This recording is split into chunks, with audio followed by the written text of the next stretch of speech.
This is the 5th video in the series dealing with website maturity. This video, I look at client alignment.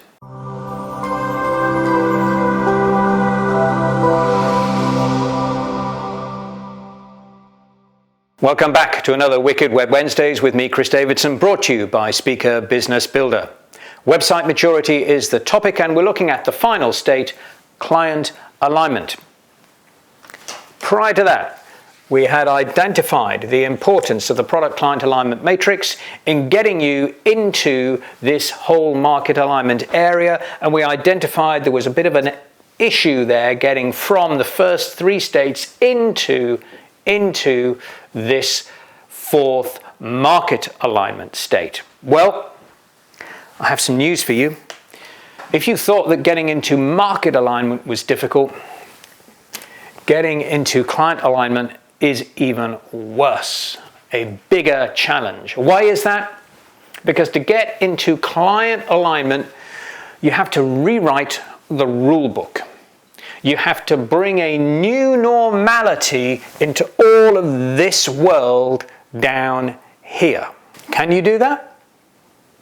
Do you have the skill? Have you done the research?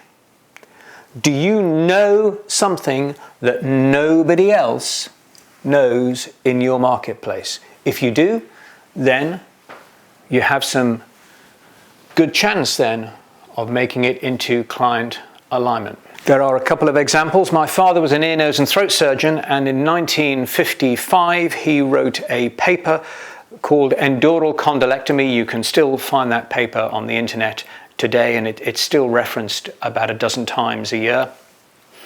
But that work that Dad did in creating that paper, and the work he did behind it in inventing this endural condylectomy, this new way into jaw surgery, was quite groundbreaking, and it introduced a new normality into surgery of the jaw joint, a new way of accessing the jaw joint, which until then had not been done. So Dad was able to introduce into facial surgery a new way of doing things that is still the standard way of doing things to this day, some 65 years later. He introduced a new normality. That is the sort of example that you're looking for. Can you test this? You can test it with 2 questions. Are you able to say to your clients, I know you, and I know you better than you know yourself? Are you able to say that? Secondly, are you able to look your client in the eye and say, not only do I know you better than you know yourself, I have the proof. Those are the 2 big issues. If your clients can sit with you and say, you know what, I think this person really does know me better than I know myself, and my goodness gracious me, they have some terrific proof, then you have the ability to impact the rest of the market. It doesn't follow that you automatically will. You've still got to do the work. You've still got to come up with some unique approach, something that is new, something that is different, something that is quite groundbreaking and exciting. But at least you have the innate capability to do it. You see the point I'm making? It's very distinct from market alignment. Market alignment is all about having great products that solve real problems that clients have. Nothing wrong with that. Absolutely necessary. But it's very distinct and different from client alignment, where you're saying, you know what, I'm just going to change the way this market works. I'm going to bring something in here that is going to change the market. And from here on, it's going to be a different way of doing things.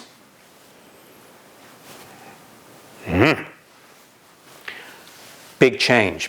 Where do you document that? Well, hello, welcome back to the product client alignment matrix. All of that gets documented in here.